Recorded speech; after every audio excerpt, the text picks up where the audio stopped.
If your team can't perform without you being there, I hate to break it to you, but you're not really leading. You're actually probably getting in the way and you're bottlenecking everything up. Nobody can do it as good as I can. Do not let that go out with my name on it. Well, yo, as soon as you created a team, you gave them license to use your name.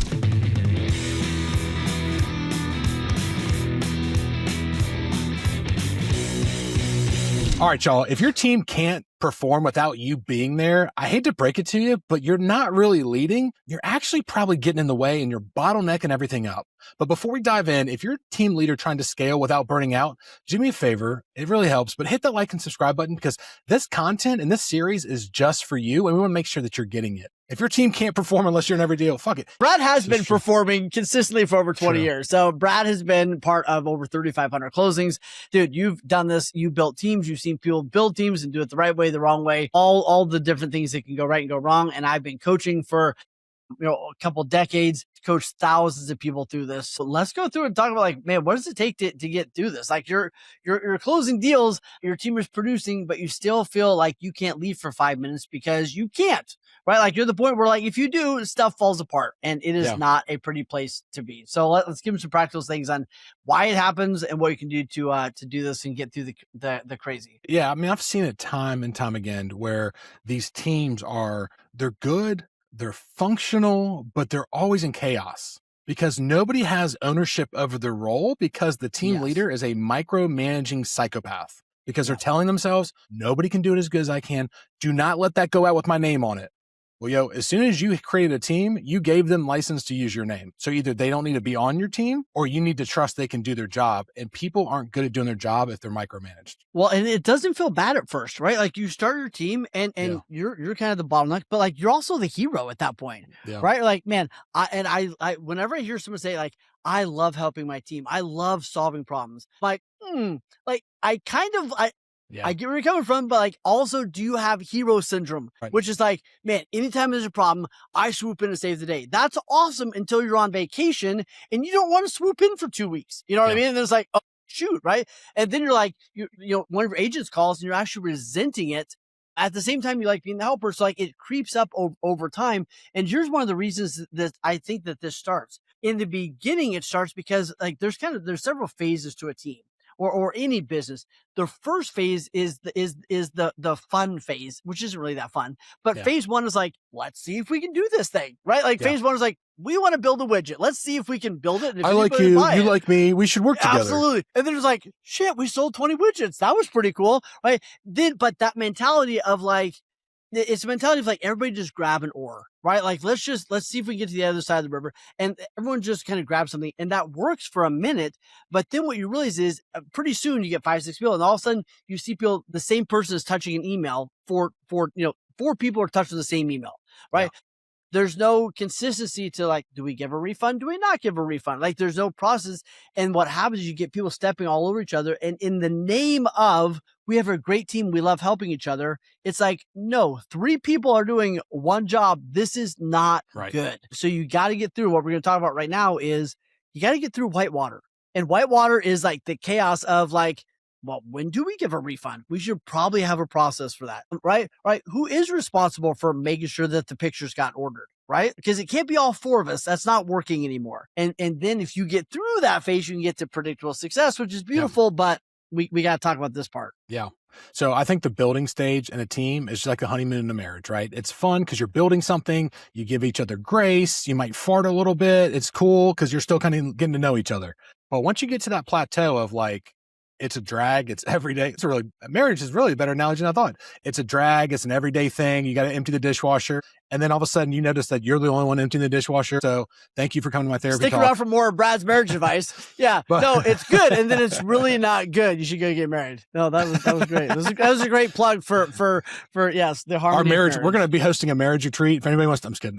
But no, for real, everybody's cool until everybody's not cool. And that what you have to do first is you have to identify where I call it pecked to death. You call it a bottleneck. Where is the process getting jammed up and it can't move without 4 people making a decision? Yeah. There's always a linchpin, or there's always a narrow part of your business, and start looking at what questions come across your desk. What are the emails you're getting from your team? Right. What are the things that only you feel like you can answer? kind of and then start kind of making a list of those things. Where are you relied on, and do you want to be relied on those? Like, does that, and here's the thing, does that allow you to go on a 2-week vacation? Does that allow you to go away for a month? And if you're the only one that knows the code for the back door, if you're the only one that knows how to fix the printer, if you're the only one that can make a call on if somebody gets a refund or not, you are essentially tied to your business. And also, like, the bottleneck analogy is great because it slows it down, right? Like, we can't resolve this issue until Wayne signs off on it. Like, that's okay on some high level things, but if that's everything, man, that is so, it's like yanking the brakes on any kind of forward movement in that business. Yeah, and the bottlenecks are going to be several things. I've seen agents do a lot.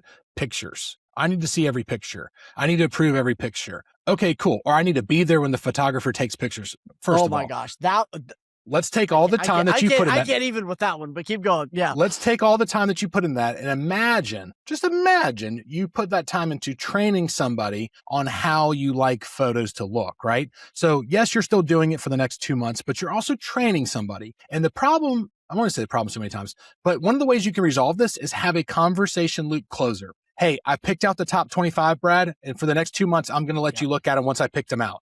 And then you get some say in it, like, I don't like this angle, and you document it, and they'll start to know how that works. So you've got to identify. I had somebody the other day that said, I have to be at every photo shoot, whatever it is for my listings, because I don't really trust my photographer to do it great every time. What do they know? Sweet baby Jesus. First off, if your photographer's bad, fire them, right? Like, we can get somebody else. We're not doing rocket science here. Or fire them or train them. Like, I'm okay with that, but like, I'm not okay with you having to go to everything because you don't trust them. Like, this is not okay. Well, and then my question to always is, who are you, right? Like, Karen, you were a 4th grade teacher 2 months ago. What do you know about real estate photography? Okay. Oh, you didn't say we were doing the real stuff today. Okay. All right. Yeah.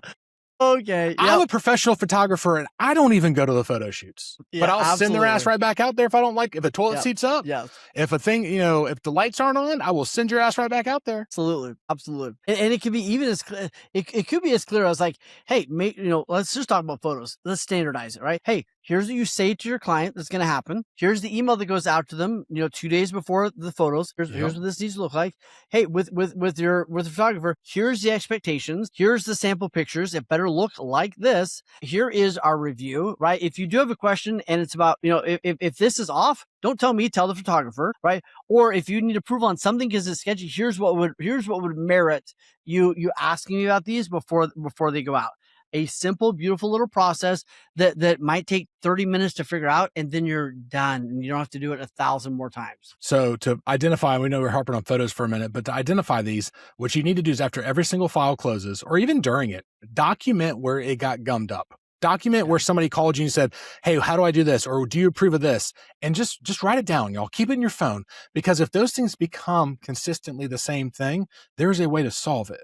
And honestly, you probably don't care who does it at that point. No, there are going to be some things you care about, but again, we can put some close the conversation loops in there. So you still get to approve it, but you're not doing 90% of it. You can do the 10%, right? You talk with them, you tell them what you want, let them do the 80% of the work, and then you tweak the 10%.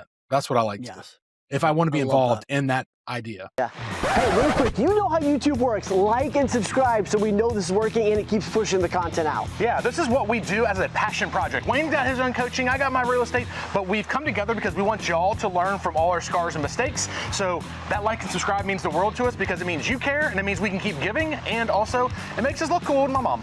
Absolutely. So I identify it, document it, and then the third step is empower the decision maker. So I love one of the things that you said the other day is like, your role is to become the decision architect. Like, your job is to write out, here's how the decision is made.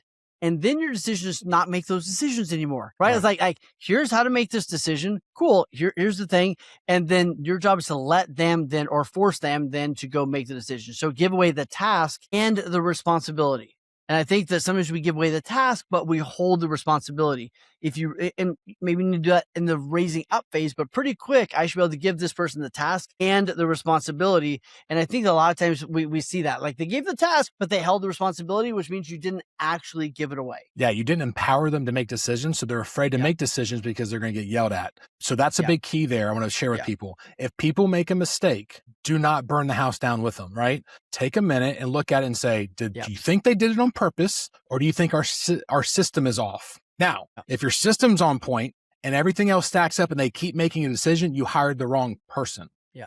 That's the problem. Yeah. You hired an assistant, not a doer. I call them coordinators because they own their part of the process. If something red flags, they'll pull me in. But other than that, we list a dozen houses a week. I don't know about them until they're live. Yeah. And I still don't know about them because the system's there and they know what they're doing because we built it that way. Well, and I think the other thing that could be happening, and I think I applaud you about this all the time, and because I think it's important. The third thing that could be happening is it was given away too quickly. It's one thing to teach someone, to have somebody read 500 books about driving a car. Sure. It's another thing for them to watch you drive. It's another thing for them to actually begin to drive, right? And what any of us that are raising kids, you don't just show them how to drive and then jump out of the car and let them take the car. You go, all right, I'm going to show you. Now we're going in the biggest parking lot with the fewest things, and we're going to do some circles. You know what I mean? But you sit there. So I think the other thing is like, and you're so good at this, on the job training, give away gradually. Step one is watch me do it. That's boring, but it's part of it. Just sit here and watch me do it. Which is a video for most of you. Which is a video, whatever. Right? Watch me do it. And then, let's do it together. Then I'm going to watch you do it. Right. And then I'm going to let go of it. Hopefully, eventually somebody else can come in and watch you do it and go through the same process. That's when you're a leader, when then somebody else can watch you do it and we're off the races. But I used to delegate like hot potato. And it was like, all right, you're in charge of pictures. Right. And it's like, I don't, not mine anymore. Like that was shitty. That wasn't delegation. That was just throwing somebody at something else. So like step 4 is like, give it away gradually. Realize it's going to take a minute. But if you rush it, it's just going to take you twice as long. And you have to, with this, have a culture, and I'm a little bit of pot calling the kettle black here. You have to have a culture of feedback, and everything needs to be debriefed. Hey, those photos stunk. Let's look at why they stunk, right? And let's not let that happen again. Or that was not good. Those remarks, not good. Why'd you put those out there? Well, I thought that. Okay, cool. Well, let's not do it again. But like you have to give them feedback to put the bumpers on what you want to have done. So call it out early. Set the expectation that you're going to get feedback, and then nobody gets butthurt. Right? And one of my clients this week, he owns a huge company. Actually, it's one of the guys is an E5 member. His guys in the field needed to have more freedom to make responsibility. Right. So he goes, all right, I'm going to let guys in the field, they can spend $200 to resolve an issue at their own discretion. People in his office, he's like, hey, these guys can spend $5,000 at their own discretion. Right. But here's the key. And here's the thing that helped them realize. The second piece to make this work, you're going to instill reviews, especially for the first couple of months. Right. Hey, every week we're going to look at the $200 decisions you made, the $200 decisions you made.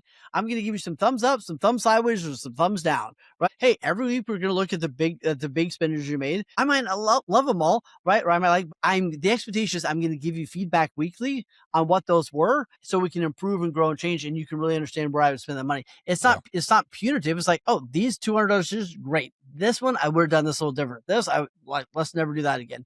But when you set the expectation of, like you said, of feedback, then it's such a more beautiful experience for you. 100%. So that was the 5th part, right? Is having the close the loop conversations, the reviews. You got to measure it. You got to adjust it. You got to repeat it.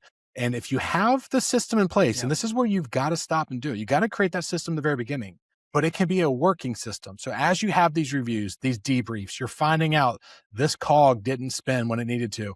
You go back and change the system. And the system equates to a checklist, y'all. I'm sorry. There's a book you can read. The Checklist Manifesto was written in the 70s, but it's awesome because it talks about how checklists help not make mistakes. So therefore, your employee follows checklist, you're good. Your employee messes up, you go back, say, show me the checklist. They skipped a step. Now we know the problem. So you've got to have, I cannot scream from the mountaintops enough about having a checklist for them to follow. It's like a map to get to a destination. And I'll reinforce the coaching we do and the masterminds and the E4 and E5 we do, where you get to come and copy and paste. So like, you don't need to do all these on your own, right? Like copy and paste. If you're looking for a picture checklist, like reach out to us. If you're looking to build some of these, like get to E4 and E5 where we share these kinds of things. And it's like, hey, here's my 5 templates. Feel free to tweak them, but you're not starting from ground zero. So there's so much power in getting in the room and being able to R&D from each other, which is one of the hidden benefits of all the work that we do. Yeah. So remember, y'all, being a leader is not being the hero everybody comes to. It's empowering your people to make decisions so you can do more with your time, whether that's sales or more family time. So that's being a leader, is empowering others to do stuff, not just bitching at them when they get stuff wrong. So this one is probably the most important. Your biggest advantage right now is clarity. Being the clearest voice in a chaotic, confusing market. Right now, the loudest person does not win. The clearest one wins. Your biggest opportunity right now is to go, here's the stats. Here's what that probably means. Here's what's happening here. Here's what that means for you. Here's who this market is for. Here's who avoid this market. Here's what buyers are looking for now. Here's what they don't give a rip about it anymore. Clarity is powerful right now. Clarity with your buyers, clarity with your sellers, clarity with your database in your market. So you don't need to be the loudest, but I think the way you stand out right now is giving clarity and being that calm in the storm. Yeah. And to quote a lady that was a guest speaker at my daughter's National Honor Society thing yesterday, like, you are who you surround yourself with. And it was so basic for 8th graders, but it was so on point, right? If you're in a spot, a company, a team, or whatever, and they all think the market sucks too, you're around the wrong people. And that's holding you back, because the market can be good for you if you find your way and push through it. But if you think everybody thinks it sucks, then you're going to think it sucks, and you're going to suck, and you're not going to make any money, and everybody's sucking. Yep. What are you going to make of this market? So here's the truth, right? Ask yourself, is there anything you've been avoiding? What you need to take action on, and then really go like, hey, what do I want to be proud of over the next 90 days? What are the key actions I need to take that will guarantee I hit my goals, right? And then do I need some accountability, some help with that, and then get that. But this is going to be a beautiful time for those people that get clear and take the right consistent action and say no to a whole lot of the other stuff. Preach. See you on the next episode. Hey, real quick, if you're liking this content, imagine having a full day immersed with people that are on this, like us, that are learning from each other.